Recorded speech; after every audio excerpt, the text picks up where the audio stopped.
మీకు తెలుసా, ఈ జాబితాలోని ఒక వ్యక్తి మెదడును ఆయన చనిపోయాక దొంగలించారు. ఎందుకో తెలుసా? ఆయన మెదడులో సామాన్యుల కంటే ఎక్కువ కణాలు ఉన్నాయట. ఆయన ఎవరో తెలుసుకోవాలని ఉందా? హలో ఫ్రెండ్స్, మనం ఈ రోజు ప్రపంచాన్ని తమ మేధస్సుతో ఆశ్చర్యపరిచిన 10 మంది జీనియస్ల గురించి తెలుసుకుందాం. వీరి కథలు వింటే మీ మైండ్ బ్లాక్ అవ్వడం ఖాయం. 10వ స్థానంలో ఫేస్బుక్ సృష్టికర్త మార్క్ జుకర్బర్గ్. కాలేజీలో సరదాగా చేసిన ఒక చిన్న వెబ్సైట్ ఈ రోజు ప్రపంచాన్నే ఒక కుగ్రామంగా మార్చేసింది. అతి చిన్న వయసులోనే కోటీశ్వరుడైన మేధావి ఇతను. ప్రపంచంలోని సగం జనాభా ఈయన కనిపెట్టిన ప్లాట్ఫారంలనే వాడుతున్నారు. టెక్నాలజీ ప్రపంచంలో విప్లవం సృష్టించిన యువ కిశోరం మార్క్. 9వ స్థానంలో మేరీ క్యూరీ. 2 వేర్వేరు రంగాల్లో నోబెల్ బహుమతి గెలుచుకున్న ఏకైక మహిళ. రేడియేషన్ మీద ఆమె చేసిన పరిశోధనలే ఈ రోజు క్యాన్సర్ చికిత్సకు ఆధారమయ్యాయి. దురదృష్టవశాత్తు ఆమె కనిపెట్టిన రేడియేషన్ వల్లే ఆమె అనారోగ్యం పాలై మరణించారు. సైన్స్ కోసం ప్రాణాలర్పించిన గొప్ప త్యాగశీలి. 8వ స్థానంలో Apple company founder Steve jobs. College మధ్యలోనే మానేసి తన గ్యారేజీలో కంపెనీ మొదలుపెట్టారు. చేతిలో పట్టే స్మార్ట్ ఫోన్ ద్వారా ప్రపంచాన్ని మన జేబులోకి తెచ్చిన విజనరీ.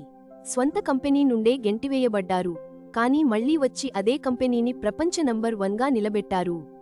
థింక్ డిఫరెంట్ అనేది ఆయన నినాదం మాత్రమే కాదు, ఆయన జీవితం. 7వ స్థానంలో మన భారతీయ గణిత మేధావి శ్రీనివాస రామానుజన్. ఎటువంటి అధికారిక శిక్షణ లేకపోయినా గణిత శాస్త్రంలో అద్భుతమైన సూత్రాలను కనిపెట్టారు. అంకెలు ఆయనతో మాట్లాడేవని అంటారు. కేవలం 32 ఏళ్ల వయసులో మరణించినా ఆయన వదిలి వెళ్లిన నోట్బుక్స్ ఇప్పటికీ శాస్త్రవేత్తలకు సవాలుగానే ఉన్నాయి. ఆయన మేధస్సు మన దేశానికి గర్వకారణం. 6వ స్థానంలో లియోనార్డో డా విన్సీ. ఈయన కేవలం చిత్రకారుడే కాదు, సైంటిస్ట్, ఇంజనీర్ మరియు ఆర్కిటెక్ట్. మోనాలిసా చిత్రాన్ని గీసింది ఈయనే. విమానాలు, హెలికాప్టర్లు, ట్యాంకులు రాకముందే 500 ఏళ్ల క్రితమే వాటి డిజైన్లను గీశారు. భవిష్యత్తును దర్శించిన నిజమైన కాలజ్ఞాని. 5వ స్థానంలో స్టీఫెన్ హాకింగ్. 21 ఏళ్లకే నరాల వ్యాధి వచ్చి శరీరం మొత్తం చచ్చుబడిపోయింది.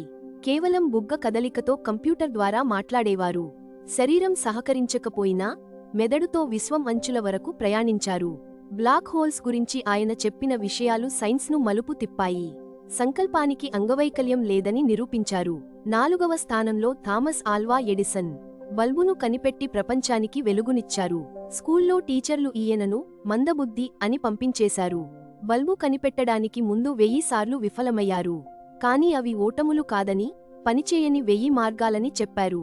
ఆయన పేరు మీద 1093 పేటెంట్లు ఉన్నాయి. 3వ స్థానంలో సర్ ఐజాక్ న్యూటన్. చెట్టు నుండి ఆపిల్ కింద పడటం చూసి గురుత్వాకర్షణ శక్తిని కనిపెట్టారని మనందరికీ తెలుసు. ఆధునిక సైన్స్కు ఈయనే పునాది. కానీ ఆయనకు సైన్స్ కంటే దైవభక్తి ఎక్కువని, సృష్టి రహస్యాలను బైబిల్లో వెతికేవారని చాలా తక్కువ మందికి తెలుసు. న్యూటన్ లేకపోతే రాకెట్లు లేవు, శాటిలైట్లు లేవు. 2వ స్థానంలో నికోలా టెస్లా. మనం ఈ రోజు వాడుతున్న AC current, wireless technology, remote control అన్నీ ఈయన చలువే. కానీ పాపం, పేదరికంలో ఒంటరిగా మరణించారు.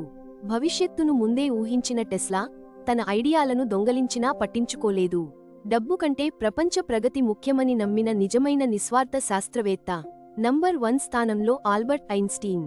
జీనియస్ అనే పదానికి నిలువెత్తు నిదర్శనం.